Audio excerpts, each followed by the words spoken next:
Viemos mostrar para o mundo que o povo tem seu valor. As mãos não vamos soltar. Nunca iremos nos calar na frente do opressor. Nós gritamos com furor, garra e determinação. Nessa vida somos um. Temos um só coração que grita dentro do peito e suplica por respeito. Nunca mais nos calarão. Rádio Paulo Freire, a rádio que fazemos juntos.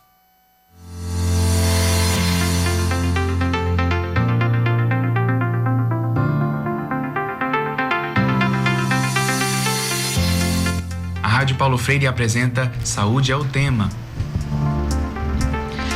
Boa tarde, ouvintes da Rádio Universitária Paulo Freire 820 AM. Eu sou Amanda Mendes, estudante do 6º período de jornalismo da UFPE, e estarei com vocês nesta quarta-feira, dia 4 de agosto de 2019. O Saúde é o Tema ao vivo já está no ar. Eu sou Henrique Jonatas, também estudante do 6º período de jornalismo da UFPE, e lembro que você pode nos acompanhar pela frequência 820 AM, como também pelo streaming da nossa página no Facebook. É só procurar por Rádio Universitária Paulo Freire para nos encontrar na web. E hoje, Amanda, dia 18 de setembro de 2019. Ok, eu li errado. O Saúde é o Tema de hoje, vem discutir a saúde das pessoas com vírus HIV e a AIDS. O HIV é um vírus sexualmente transmissível que afeta não apenas a imunidade do organismo, como células sanguíneas e o sistema nervoso. Isso mesmo, enquanto o HIV é o vírus, a AIDS é a doença causada por ele. Cerca de 38 milhões de pessoas convivem com o vírus HIV ao redor do mundo. Essa é uma estimativa feita pela UNAIDS, um programa de combate ao HIV criado pela Organização das Nações Unidas. No Brasil, a situação é estável, pelo menos é o que afirma o boletim epidemiológico de HIV e AIDS divulgado no final do ano passado. Estima-se que 866 mil pessoas vivam com o vírus da AIDS no Brasil. Por isso, nós do programa Saúde é o Tema contamos com a presença da coordenadora de articulação política do GTP+, e coordenadora financeira da Rede Nacional de Travestis, Mulheres e Homens Transsexuais vivendo e convivendo com HIV e AIDS, Fernanda Falcão. Seja bem-vinda, Fernanda. Obrigada a todos que estão ouvindo. Obrigada a vocês. Obrigada. Também recebemos o coordenador da Rede Nacional de Pessoas Vivendo com HIV, José Cândido. Boa tarde, Cândido. Bem-vindo ao Saúde é o Tema. Boa tarde, obrigado pela oportunidade. E vamos lá. Então, gente, a gente gostaria de começar perguntando o seguinte: por que o HIV e a AIDS ainda são problemas de saúde pública, não apenas no Brasil, mas em todo o mundo? Fernanda. Sim, a gente verifica ainda que o vírus do HIV ele tem uma condição ainda muito socioeconômica. Tanto isso a gente é bem registrado, né, nos dados do boletim epidemiológico, e também pela dificuldade de informação. Quando a gente verifica também que o índice de contaminação pelo vírus do HIV se encontra normalmente na população que não tem o ensino fundamental completo, né? Então a falta de informação, a falta também de estratégias de prevenção e também questões de empregabilidade, questões de moradia, num contexto geral. Isso impacta muito na contaminação do vírus.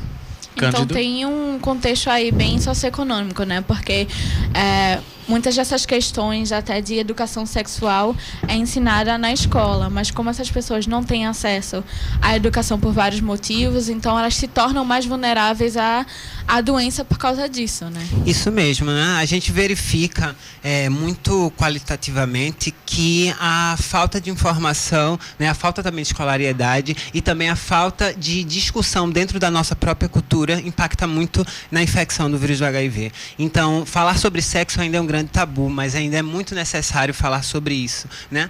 A prática sexual, ela é uma da maior forma de infecção, né? E a gente precisa falar sobre isso. A gente precisa falar também sobre os índices de como você pega o vírus do HIV, né? E como é uma forma de você se contaminar e não. A gente tem isso muito presente na mandala da prevenção, só que a informação ainda é muito falha a chegar ainda nas pessoas, né? E principalmente no público que hoje, esse ano, é prioritário, que são um público de jovens, né? De 15 a 29 anos. E, Cândido, é verdade que alguém com HIV não necessariamente tem AIDS? Sim. Porque o HIV, como você falou, é um vírus, né? A AIDS é a doença, né? Aproveitando, eu queria aproveitar, contemplar com a fala de Fernando e registrar que aqui em Pernambuco a gente tem 27 mil pessoas que vivem com AIDS, né? E não temos uma política de assistência social que abranja esse público, né? Que, como a Fernanda falou, são vulneráveis.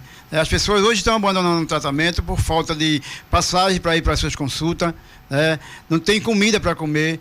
Pernambuco é o primeiro lugar do Nordeste com pessoas que vivem com HIV, pessoas co-infectadas com TB e HIV, e a gente não vê políticas sociais voltadas para minimizar esse tipo de problemática que não temos no nosso estado. A AIDS foi muito banalizada pela sociedade e pelo governo, né? Por isso que a gente vê aí as infecções aumentando.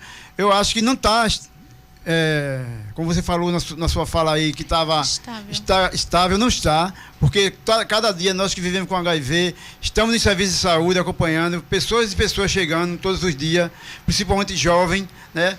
Falta, como a Fernanda falou, falta informação, não se discute AIDS nas escolas, não se discute AIDS em lugar nenhum. Não precisa ter AIDS para falar da AIDS, né? A gente precisa estar na nossa família, no nosso grupo de amigos, na sociedade, na faculdade, na escola, falando que a AIDS ainda mata muita gente. Aqui em Pernambuco morre 2 pessoas por dia de AIDS. E não são faladas, a empresa não. Então, mais uma vez, agradecer a vocês por essa oportunidade de estar trazendo a gente aqui, para estar colocando para a sociedade o problema da AIDS, que é muito, muito difícil a gente chegar para estar discutindo nas escolas, como o Fernando bem falou, e a gente não tem oportunidade, né? E mais ou menos por aí que a gente vai conversando e vamos nessa. Muito bem. E dados do Ministério da Saúde apontam que os homens são mais propensos a contrair o HIV. Estima-se que 73% dos casos atingem justamente os homens no nosso país. Eu queria saber, Cândido, por que é que os homens são mais afetados? Quando fala em homem, né, precisa fazer um recorte também, né? Porque hoje que a gente identifica, infelizmente, são homens gays que são infectados, né? Mas talvez seja por falta de conhecimento também, né? Das informações de prevenção, né? Como a Fernanda falou, hoje existe a PrEP, que é a profilaxia pré-exposição, que é utilizado no Hospital Oswaldo Cruz, mas não são divulgados. O público que atinge procura esse serviço são pessoas da classe alta, média alta. Os pobres da periferia, da comunidade, não têm informação sobre a PrEP. Então poderia se fazer mais uma divulgação desse novo método de prevenção para que o público da comunidade pudesse estar acessando. Porque coisa que não acontece, a gente não vê divulgação nenhuma sobre a PrEP, não vê PEP, PrEP, todo esse tipo de prevenção que pode estar favorecendo a comunidade, mas não é o público da comunidade que acessa esse serviço, porque não tem informação. Cândido, para esclarecer, o que é esse método de prevenção, a PrEP? PrEP é um novo método da UNAIDS, né, junto com o Ministério da Saúde, que foi criada, acho que 3 anos, há 2 anos, que é, como a Fernanda falou, a mandala da prevenção. Foi criada uma mandala e dentro dessa mandala tem a PrEP, que é, por exemplo, você... Mas não todo público também, tem que esclarecer que não é todo público que pode usar a PrEP. Quem pode usar a PrEP são alguns públicos-alvo, como profissionais de sexo, não foi ainda para soro diferente, mas está em caminho para pessoas de soro diferente. São pessoas diferentes, são pessoas como eu. Tem um relacionamento com uma pessoa que não é soro positivo. Então a gente tem discutido também que seja incluída essas pessoas dentro desse sistema. Que você fica tomando a medicação para o resto da vida, como a gente fala. Para evitar a infecção. Você toma um remédio para não se infectar pelo vírus. Aí é que é a PrEP. A PrEP já é mais conhecida, que é a profilaxia pós-exposição, que você tem 72 horas quando tem uma relação de risco ou acidente funcional, procurar um serviço de saúde que aqui é o Correia Picanço. Dentro de 72 horas você toma esse remédio e está livre de ser infectado pelo vírus HIV.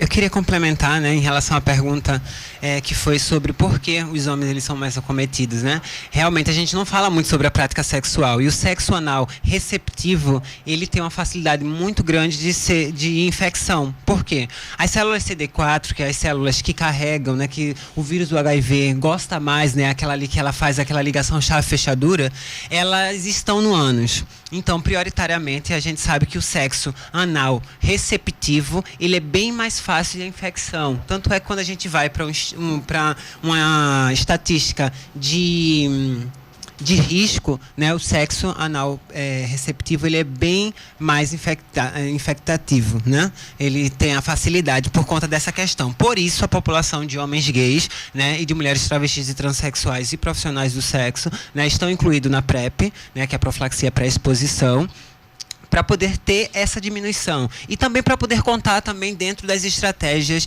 da UNAIDS, né, que é o 90-90-90 até 2020, né, onde todas as pessoas que estão, 90% da população que tem o vírus do HIV estarão em tratamento, né, também a detecção de 90% da população em geral de pessoas vivendo com HIV e também 90% da questão da carga viral indetectável, né. Então, assim, para que não se estigmatize a população de homens gays, né, e de mulheres travestis e transexuais, essa infecção ela é bem mais constante nessa população por conta dessa condição do próprio sexo que não se fala. Hoje a gente não pode falar de sexualidade nas escolas, existe uma dificuldade muito grande. Esse é o nosso tabu, essa é a barreira e é a nossa discussão mais cara para esse momento, né?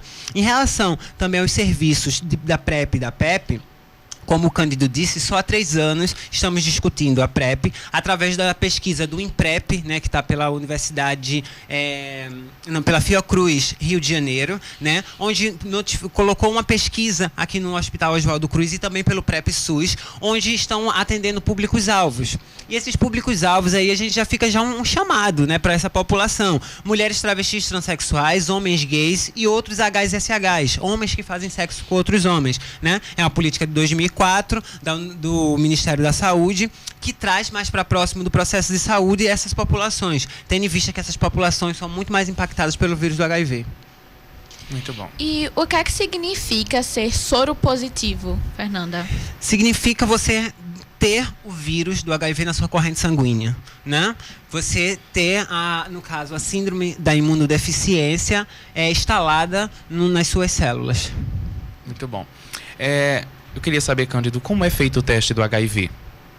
Bem, em Pernambuco nós temos 37 CTAs, né, Centro de Atestagem e Aconselhamento, onde fazem esse teste.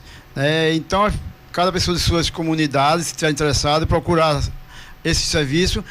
Algumas, atenção básica, estão fazendo teste também, não são todas em Recife, mas algumas fazem teste do HIV.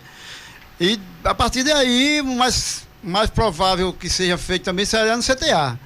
Recife ainda está muito atrasado porque a gente só tem um centro de testagem. Nós precisamos de mais centro de testagem dentro da cidade do Recife, para estar levando esse conhecimento das pessoas a fazer seus testes rápidos. Infelizmente, a gente só tem um CTA que infelizmente funciona precariamente. Muito bom. Entendi. E quais são... Desculpa. Quais são os sintomas da AIDS? Fernanda, na realidade, o vírus do HIV, né, a AIDS é a doença já estabelecida, né? Se você procurar a pessoa que já tem a imunodeficiência adquirida no sistema imunológico, várias características vão aparecer. No caso de formas epiteliais, né, na pele você vai verificar manchas, né, perda de peso, outras questões também como processo também de respiração e outras características também se mostram presentes, mas também não são regra, né, como diarreia, a falta de peso acentuada, que também pode ser caracterizada por outras doenças. Então, basicamente, é isso. Mas a forma mais fácil de a gente realmente identificar o vírus do HIV é através do exame do ELISA 1 ou 2, ou se não, do teste de fluido oral. Como a gente está falando justamente dos exames e antes falou dos CTAs, qual é o tempo assim recomendado para, se você desconfiar, talvez eu tenha pego o AIDS, que você fala, vá HIV. direto, desculpa, o HIV, o vírus HIV, e fala, tô desconfiando que talvez eu tenha, quando é recomendado, vá logo fazer esse teste. Toda vez que você tiver uma relação desprotegida, né, é necessário que você faça o exame. Por quê? Prevenir é melhor do que remediar, né? E o exame normalmente é feito de 3 em 3 meses, né? A gente procura fazer de 3 em 3 meses, porque a gente tem uma janela imunológica. O vírus do HIV ele pode passar até 8 anos, né, dentro dessa janela e de forma indetectável, mas já existem alguns exames, né, diamantes que detectam mesmo esse vírus estando incubado, né? A gente também tem hoje já informações que hoje já existem pessoas que as suas células não têm essa ligação chave-fechadura, então não se contaminam com o vírus do HIV. São informações que realmente são muito difíceis de a gente atentar, né, de a gente discutir. Até na própria universidade não se discute isso, né? Até dentro da própria clínica, né, de infectologia, muito pouco se discute, os médicos se discutem com a população infectada, né, sobre o que pode e o que não pode, né? Hoje a gente não discute sobre um indetectável. A pessoa indetectável ela pode ter relação sexual sem preservativo. E muitas pessoas que estão com o vírus do HIV não sabem disso. E também isso estigmatiza mais ainda a população, porque ainda existe um estigma muito grande de você ter um relacionamento com a pessoa soropositiva. Eu queria só colaborar com o Fernando nessa fala de indetectável, porque realmente é verdade. A pessoa que tem HIV, no meu caso, eu tenho HIV há 20 anos, sou sempre detectável, desde que eu descobri que sou HIV positivo, não desenvolvi AIDS. O HIV não tem sintomas, a gente vive com outras pessoas qualquer, sem sintomas nenhum. E quando eu falo do I igual a I, que é o indetectável igual ao intransmissível, a pessoa tem que estar há 6 meses, no mínimo, com a carga viral indetectável e em tratamento regular. Não qualquer pessoa que seja indetectável que possa fazer esse método de se relacionar com outra pessoa sem preservativo e não transmitir. Tem que ser a partir dessas informações que a gente está trazendo para cá. 6 meses no mínimo de carga viral indetectável em tratamento regular, sem falha no tratamento. E a partir daí não transmite o HIV. São pesquisas já feitas e normatizadas, tudo já está dentro da mandala, inclusive da mandala da prevenção, né? Mas é importante. Mas também tem que levar em consideração que o único método 100% de positivo para evitar qualquer doença infeccio-contagiosa é a camisinha, seja masculina ou seja feminina. Porque em Pernambuco a sífilis está bombando, o número é muito alto de sífilis, e também a gente não tem um plano de enfrentamento à sífilis aqui em Pernambuco.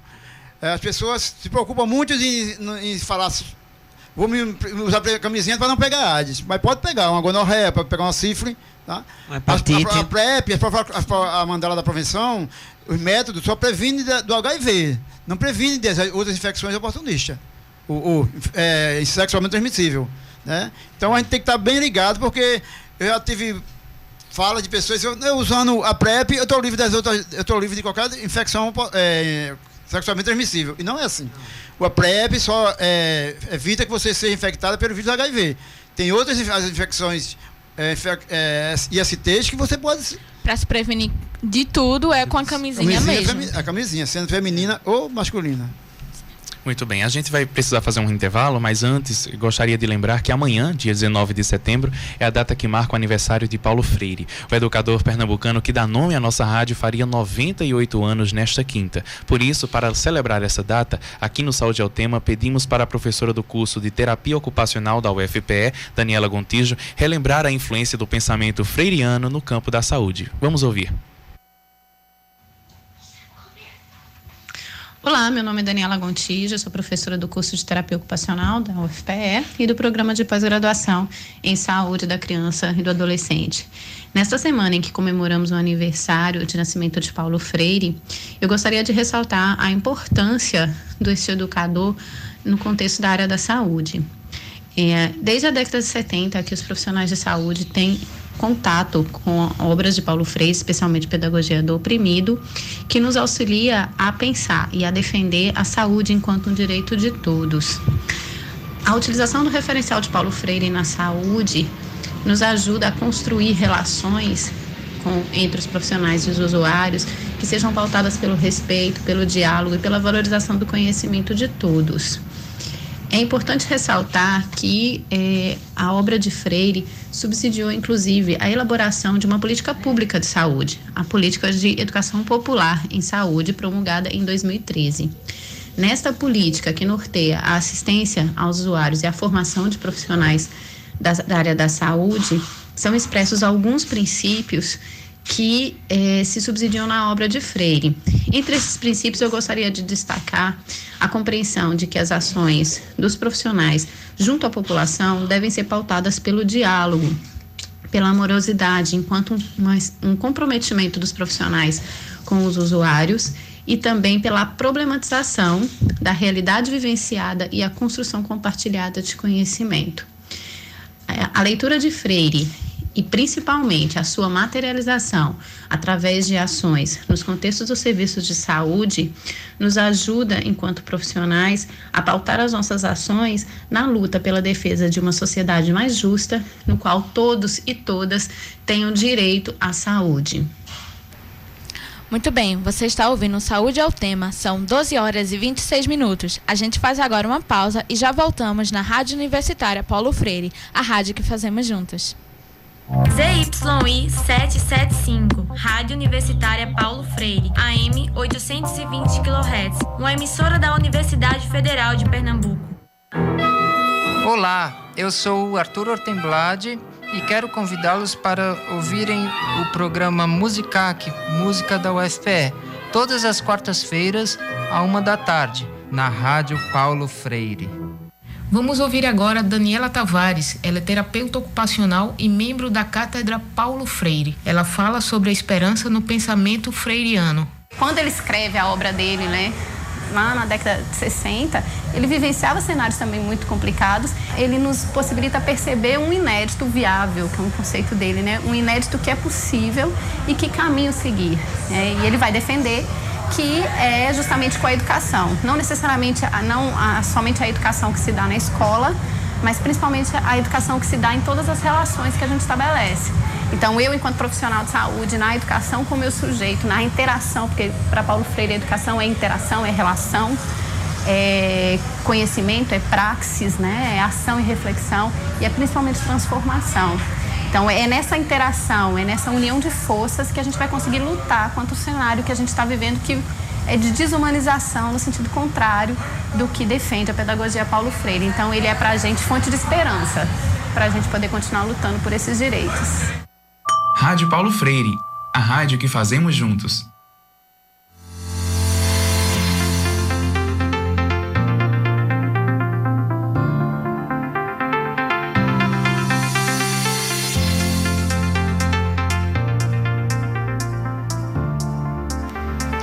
Estamos de volta com mais uma edição do programa Saúde ao Tema na Rádio Universitária Paulo Freire.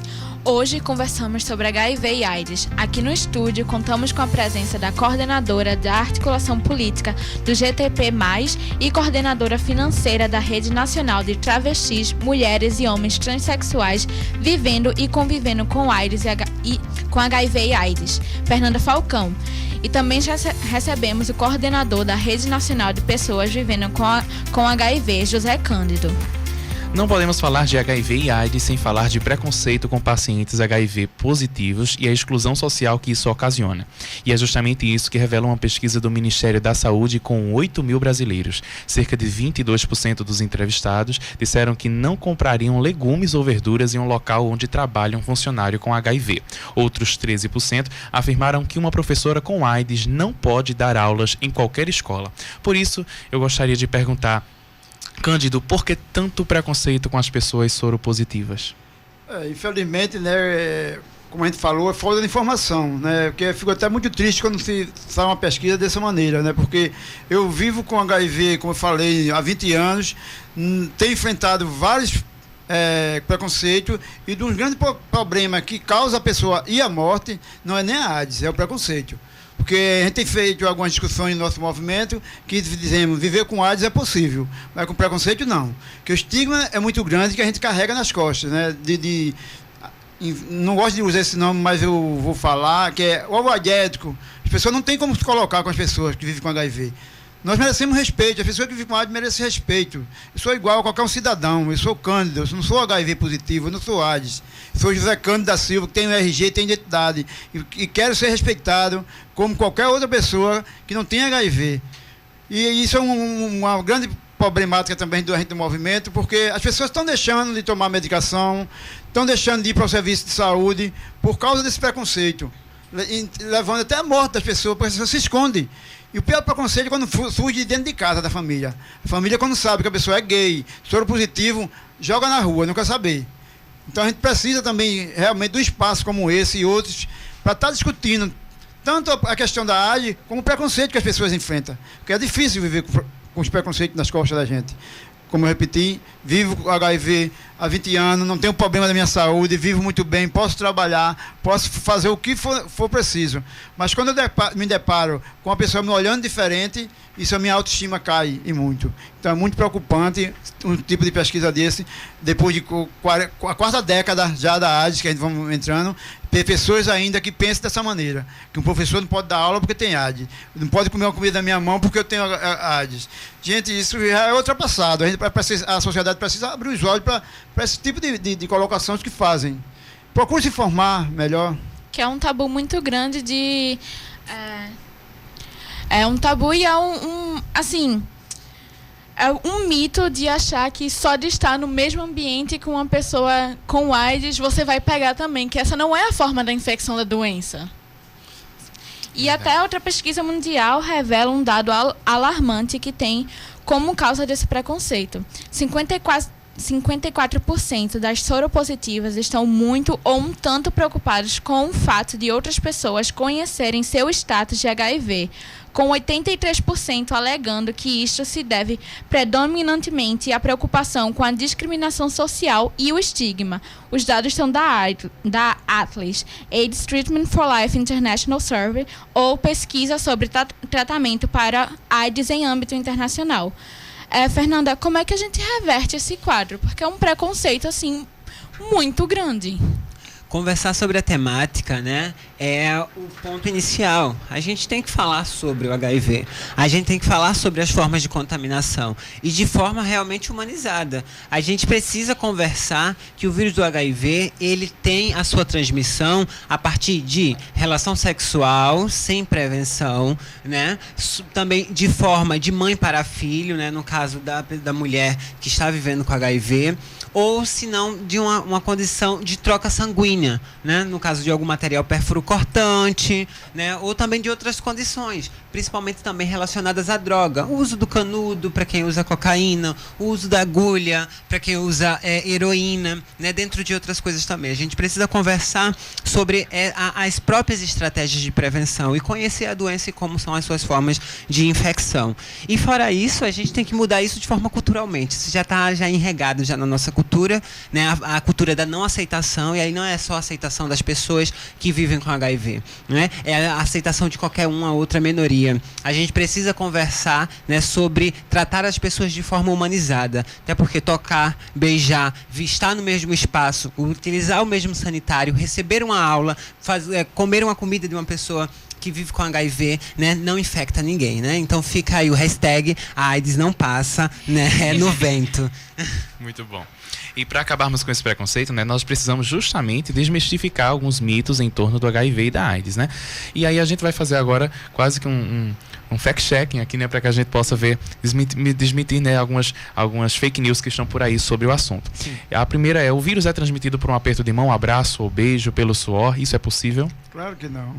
Não é possível. Hashtag não pega.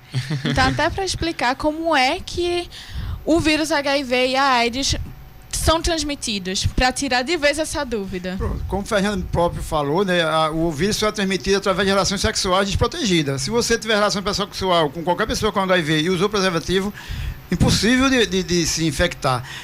Quero chamar a atenção também quando o Fernanda fala que hoje ainda é infectado criança nascida de mãe, só se ela não fizer o pré-natal, porque se ela fizer um pré-natal bem feito, até a mãe sendo soro positivo, o filho não nasce mais com HIV. Precisa ter um acompanhamento do pré-natal até o nascimento da criança, que a criança vai nascer sem ter HIV. Então, hoje é quase que impossível nascer uma criança com HIV, só se, nesse sentido, como eu falei, não fizer o pré-natal bem feito, né? Alguns países já zeraram realmente, né? Só que hoje aqui ainda no Curitiba Brasil, também, Curitiba já e alguns estados também no zerou Brasil. a infecção da transmissão vertical. Mas a gente ainda é uma preocupação, tá, gente? A gente ainda vivencia ainda muitas pessoas em situação de rua, né? E aí é a população que é mais impactada, né? A própria gestação de uma mulher que está em situação de rua já é um risco pela condição dela de estar em situação de rua, e esse pré-natal realmente ele não é bem feito, né? Também por conta da adesão, por conta também do processo histórico, do processo socioeconômico, do processo cultural também, do próprio processo de saúde. Então, temos que ainda conversar bastante sobre isso. E zerar, né? Porque se existe a possibilidade da não contaminação vertical através do tratamento dessa mãe que vive com HIV, a gente tem que chegar a isso à eficiência. A eficiência ainda ela não acontece aqui no Brasil. Verdade. E aí outro mito, assim, é possível contrair o vírus do HIV em estúdios de tatuagem, manicures e consultórios de dentista? Materiais pérfuros cortantes também, eles são fontes de infecção. Só que a gente tem que verificar que o vírus do HIV é um vírus bem sensível, né? Então não é assim, você foi numa manicure e você fez a unha, outra pessoa veio, você vai contrair o vírus do HIV. Existe uma possibilidade que é quase zerada, de 0,02%, né? Mas que existe sim. Então se indica que nesses materiais pérfuros cortantes a pessoa tem os seus próprios, e não é a preocupação da contaminação pelo HIV, é de outras doenças, como a hepatite C, né, que a gente está vivenciando aí uma falta de medicação, e a própria também a sífilis, né, que também ela é bem resistente em relação à estada fora do corpo. Então a preocupação realmente não é com HIV em relação a materiais pérfuros cortantes. Já em relação à tatuagem, como é um procedimento que é mais incisivo, né, se preconiza o próprio Ministério, né, a própria função, né, preconiza que cada pessoa use a sua própria agulha, né, tenha o seu próprio material, e o material seja esterilizado antes da manipulação do mesmo, né? Mas mais uma vez a gente coloca em xeque que a preocupação desses procedimentos não é por conta da contaminação ao HIV, e sim das outras ISTs, que são realmente muito mais preocupantes, né? No caso da infecção, por conta da resistência fora do corpo. E, Cândido, se você quiser complementar a frase de Fernanda, o aumento da AIDS e demais GSTs, como Fernanda está falando, pode ser por causa da resistência à educação sexual que vem ocorrendo nas escolas e nos meios de comunicação? Também, né? Porque a gente, como foi falado, a gente precisa estar discutindo toda a prática sexual, toda a forma de infecção nas escolas, nas comunidades, né? Em todos os espaços. Mas também, como eu te falei no início, houve esse aumento de números porque banalizaram muito a AIDS. A AIDS está banalizada, as pessoas não têm medo mais de pegar a AIDS, porque diz, eu tenho um tratamento, mas só quem sabe o que é viver com AIDS é aquela gente que vive com AIDS. Então precisa também estar levando informação, nas discussões, os programas de AIDS dos estados e municípios, está fazendo campanha, coisa que a gente não vê nenhuma campanha de prevenção na mídia, nem em lugar nenhum. Não se fala mais de AIDS em canto nenhum. São coisas periódicas assim que acontecem sempre quase no mês de dezembro e pronto, não se fala de AIDS. Então a gente precisa estar no dia a dia conversando com nossos filhos, com nossos amigos, nessa situação de fazer seus testes, usar preservativo para que o número de AIDS pelo menos se mantenha estável, porque, como eu falei antes, eu não acredito que esse número esteja estável nas condições onde não tem comunicação, onde não tem informação, e as pessoas não procuram se informar também. Entendi. E, Fernanda, em relação ao sexo, somente com penetração ocorre a transmissão do vírus ou é possível também pelo sexo oral? A gente também é mais um tabu, né? O sexo oral também pode acontecer a contaminação, mas é extremamente raro, né? A gente tem enzimas na saliva que degradam, né, o vírus do HIV. Então, com muita dificuldade mesmo. Tem que ter uma ligação muito direta. Tem que ter uma fissura nesse pênis. Tem que ter uma fissura também que esteja em sangramento nessa boca. Então, é algo bem... Tem que ser uma coisa muito pontual, né? Uhum. Mas o sexo penetrativo anal, né, receptivo anal, ele é o mais fácil de infecção. Muito bem, pessoal. Vocês que nos acompanham pelo Facebook podem fazer perguntas sobre HIV e AIDS na live da nossa página. Procure por Rádio Universitária Paulo Freire e interaja com a gente. Inclusive, a gente tem uma pergunta na nossa live no Facebook de Rosane Peixoto, que pergunta como ampliar campanhas para atenuar o preconceito e esclarecer referente às pessoas soropositivas. Como é que esclarecer as coisas para a população, que até outra pergunta que chegou para a gente, de qual a importância dessas políticas públicas para fazer esse esclarecimento. É bastante importante essa pergunta, porque é a partir de espaço como esse, né, de estar vendo nas discussões, e também o governo precisa apoiar a sociedade civil no sentido de a gente estar colaborando, levando informação, porque se o governo não faz o papel dele, que é estar levando informação para a comunidade, a sociedade civil faz sim, mas precisa de apoio. E a gente não tem edital do governo aqui para promover a prevenção, informações. Então a gente precisa, tanto do governo estar abrindo editais, como a sociedade civil também abrir mais seus ouvidos para nos escutar. Porque a gente não é escutado pela sociedade civil. A partir daí, eu acho que a gente já tem um grande avanço, se a universidade, se a escola, se a mídia, em modo geral, abrisse cada dia espaço para pessoas como eu, como Fernanda, como outras pessoas que vivem com HIV, e até instituições também que trabalham com HIV, está levando essa discussão para todo mundo, está escutando, e tentar, pelo menos, minimizar o preconceito e o estigma que a gente sofre. Conversar ainda é o ponto inicial, né? A gente precisa ainda conversar mais sobre isso. E não é conversar só de forma, assim, com muitas pessoas, não. É a gente conversar mesmo com todo mundo, com os vizinhos, com os filhos, sobre a perspectiva dessa pessoa que está vivendo com HIV, né? A gente sabe que mesmo com o medicamento, a qualidade de vida dessas pessoas é bem menos qualitativa. E também a gente já tem alguns estigmas, né, que já ficaram muito gravados, né? Então as pessoas ainda têm medo ainda de conviver com uma pessoa com HIV. As pessoas chegam a ter nojo, né? E isso é preocupante. Agora, em relação às estratégias, né, de forma maciça de discutir isso, seria de cunho do governo, né? Hoje a gente tem muitas dificuldades em verificar nas estratégias governamentais, através de PPAs e de LOAs, estratégias de prevenção. Custa dizer que não se previne HIV, né? Não querem se prevenir o HIV, não querem criar estratégias de prevenção. Quer tratar, mas a gente que vem do controle social não acha interessante tratar já a pessoa vivendo com HIV, né? A gente tem que prevenir a população como um todo para chegar a outros países que conseguiram zerar, né? Ou quase zerar essa infecção e dar qualidade de vida às pessoas que já vivem com HIV, né? A gente precisa se conscientizar que uma pessoa só vai ter direitos civis quando todos tiverem, né? E aí isso fica para qualquer pessoa, para qualquer minoria, né, que está sendo grandemente impactada por conta dessa condição política que a gente está vivenciando, né? E também desses nossos estigmas culturais. O Programa Brasileiro de AIDS é uma referência, né, reconhecida em muitos lugares, muitas vezes sendo chamado de pioneiro na área. Por que o programa recebeu esse título? Infelizmente, né, eu não sei se você já sabe, a sociedade sabe, mas a gente teve uma grande perca agora, ultimamente. Era justamente que a gente ia falar. Porque não existe mais programa de AIDS, né? Infelizmente, invisibilizaram a AIDS dentro do departamento de AIDS, que agora chama DCCI, Doença de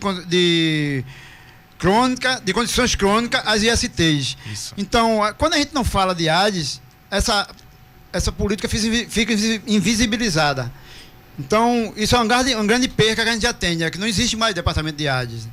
Né? Se as coisas já estavam difíceis para falar de AIDS, imagina quando é invisibilizado uma política. Né? Que até eu vi a afirmação dos movimentos sociais de combate à AIDS falando que quando não se fala o nome é como se não existisse, né? Exato. Então, até para a questão de políticas públicas, sim, assim, ela passa a ser invisível. Uhum. Isso, e aí, quais são as consequências, Fernanda, para completar o que a gente está falando, quais são as consequências dessa mudança, de ter mudado o nome, de ter mudado as políticas? O que é que vai pode acontecer ou já está acontecendo no futuro? Na realidade, o que já está acontecendo é a dificuldade das próprias rúbricas, né, para tratar a prevenção. Não se existe mais, né? No governo federal, a gente não consegue visualizar rúbricas para tratar, para conversar sobre prevenção. Isso vai impactar na sociedade, né, no aumento da infecção pelo vírus do HIV. Né? O HIV hoje está muito banalizado por conta das estratégias de prevenção, né, tanto da PrEP quanto da PEP, como também sobre o medicamento retroviral. Né? As pessoas, muitas pessoas ainda têm a fantasia que é uma doença tratável, né? Mas é uma doença tratável que traz problemas sociais, né, para você e traz também grandes problemas de saúde. Então, esse é o maior impacto, né? É tirar de uma política nacional, tirar de um processo que já foi histórico, né, na sobrevivência dessas pessoas, um processo também que já derrubou muito sangue, né, de muitos militantes, de muitas pessoas que já morreram com o vírus do HIV, né? Sabendo que o HIV ele não mata, mas as doenças que são acometidas, né, facilmente acometidas por conta da baixa imunidade, essas se matam, né? E a gente agora vai perder essa referência, né, de um serviço que realmente era humanizado. A última coordenadora, a Adele, ela tinha uma sensibilidade muito grande de tratar nessas questões de identidade de gênero e de orientação sexual. A mesma coisa não acontece com o gestor de hoje, né? E tendo essa dificuldade também de visualizar o próprio nome, né, do HIV e AIDS e também das estratégias de prevenção. A nossa preocupação é que não se previne mais HIV no governo federal. Em resposta às críticas, né, o Ministério da Saúde disse que, abre aspas, a reformulação foi identificada a partir de necessidades de implementar ações mais efetivas, eficientes e contemporâneas, fecha aspas. E a gente gostaria de saber, a necessidade de uma reformulação realmente era necessária? Sim, necessário sim, mas não invisibilizando a AIDS. É necessário sim que fosse feita essa mudança, mas que nós ficasse contemplado na situação da AIDS, porque como nós começamos aqui, quando você deixa de falar de alguma coisa, fica esquecido, e a AIDS já tem sido esquecida há muito tempo. Ele não usava mais AIDS nos seus termos, era PV-HIV, que nós no movimento chamamos PVHA, as pessoas que vivem com AIDS. E há mais de 4 anos que eles estavam tentando empurrar essa nomenclatura de PV-HIV. Inclusive, eu represento as pessoas com AIDS do Brasil na CNAIDS, que é a Comissão Nacional de AIDS no Ministério da Saúde, e já tinha levantado essa discussão no Ministério da Saúde, e foi para ele repensar essa nomenclatura do PV-HIV, porque ninguém vive só com HIV. Em Pernambuco, todo dia morre, como eu falei, 2 pessoas com AIDS. Onde é que estão essas pessoas com AIDS? Não só tem pessoas com HIV no Brasil, tem pessoas com AIDS e outras infecções. E não são faladas dentro do departamento agora, do DCCI.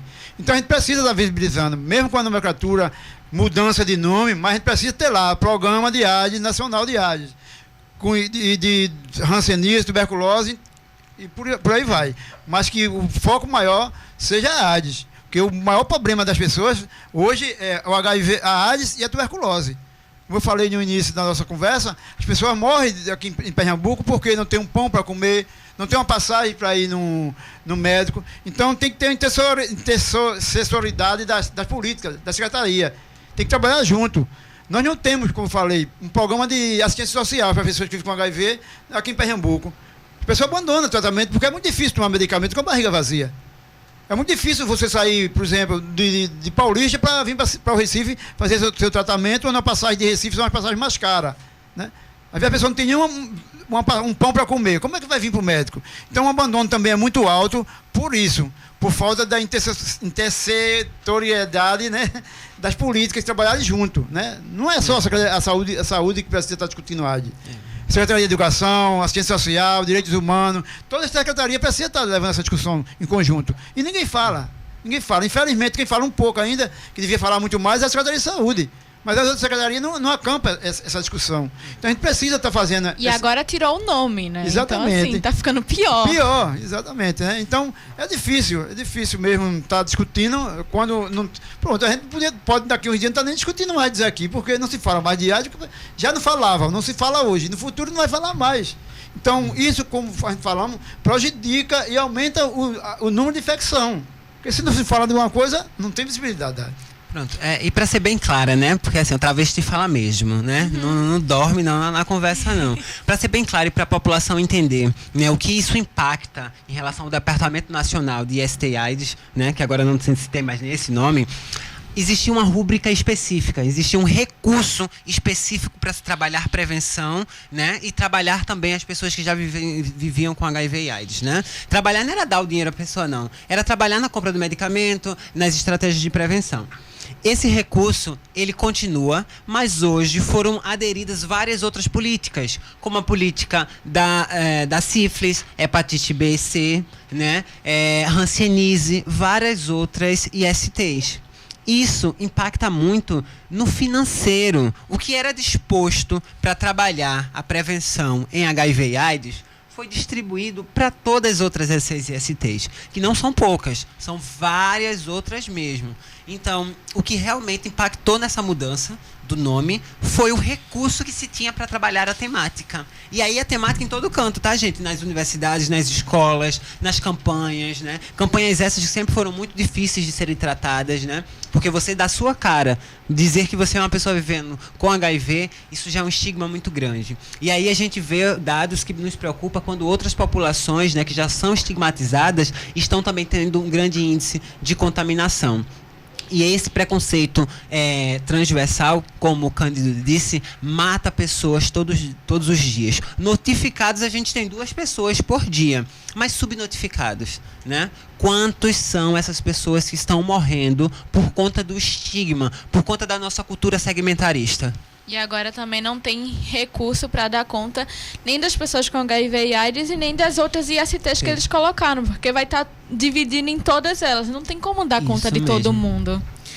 A gente também vê dados que mostram que a taxa de detecção de AIDS vem caindo em todo o Brasil nos últimos anos, né? Esse número até é um pouco global também, a gente percebe no mundo todo, né, o número caindo. Mas o que pode estar gerando essa queda? Menos testagens, mais estigmas. As pessoas estão com medo de chegar, né, para poder fazer as testagens. Como o Cândido disse, a gente tem vários CTAs, alguns que não funcionam, né, que a gente tem muita dificuldade enquanto controle social. A gente vive lá na porta batendo.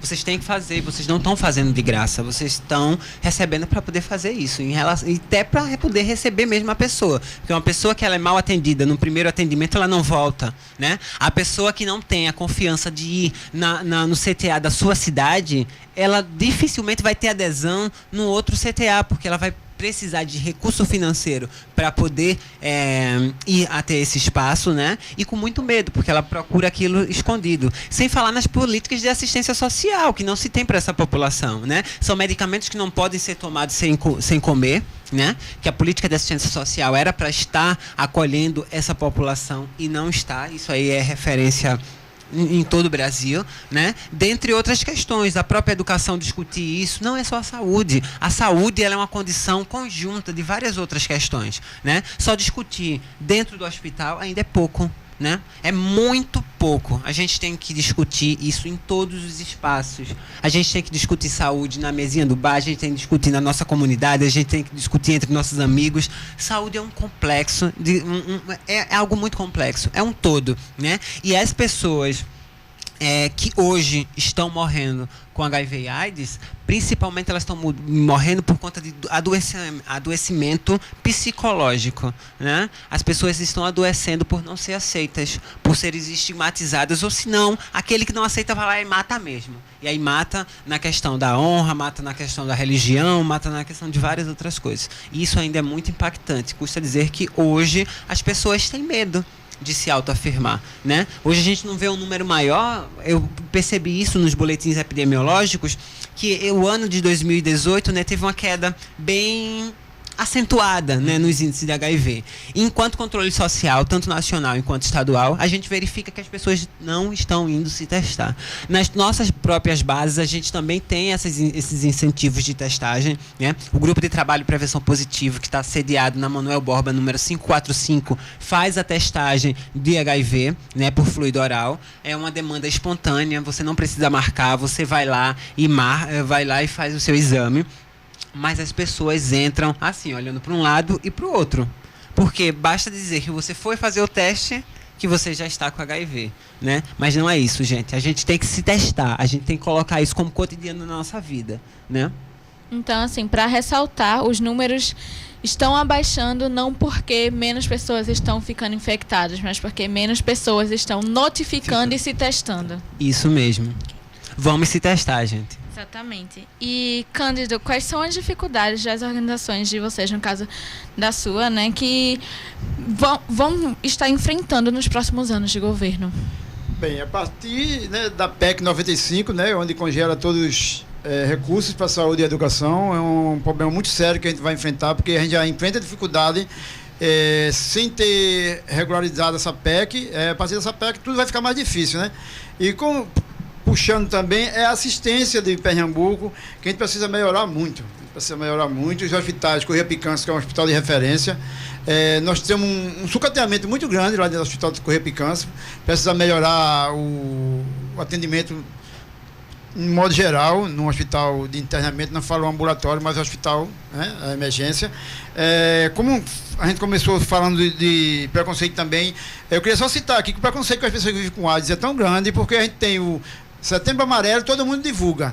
Tem o Novembro Azul, todo mundo divulga. Dezembro Vermelho, ninguém fala. A gente tem uma lei nacional, 13.504, que aconselha todos os prédios públicos a se iluminarem de vermelho, no foco da prevenção e dos direitos humanos e assistência das pessoas vivendo com AIDS.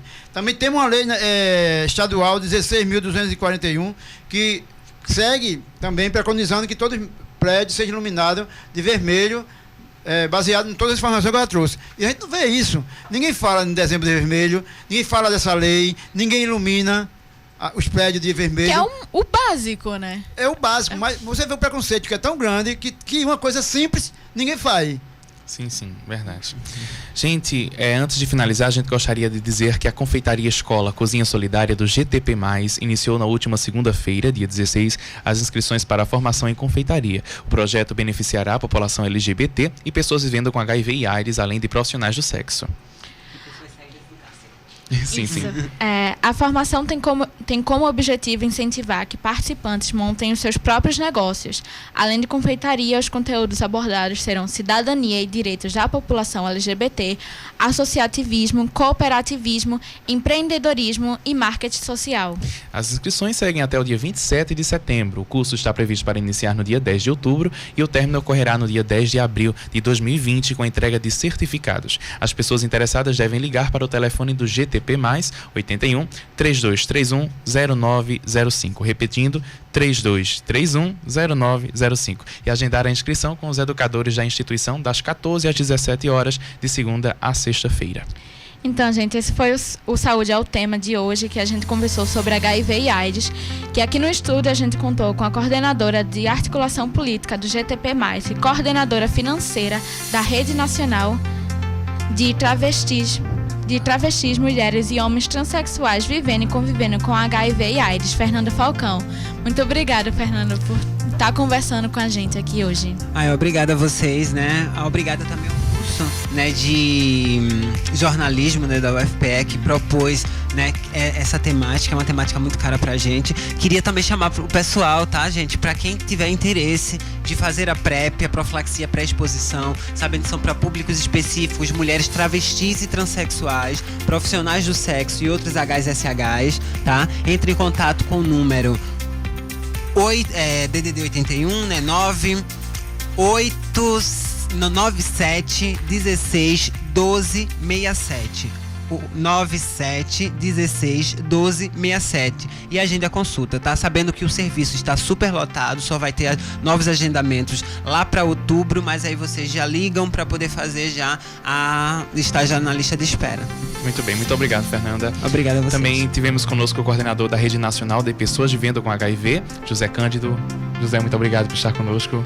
Obrigado a vocês por estar abrindo esse espaço tão importante, né, para a gente estar discutindo uma temática tão importante também.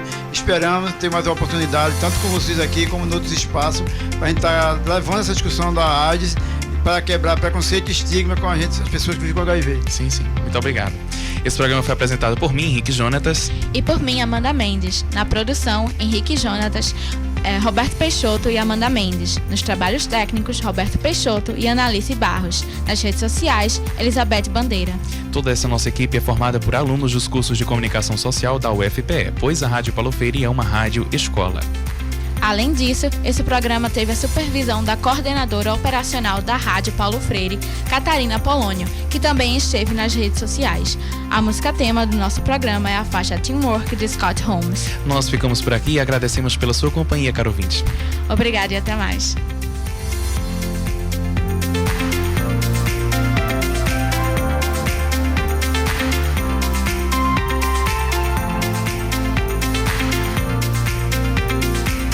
Horas.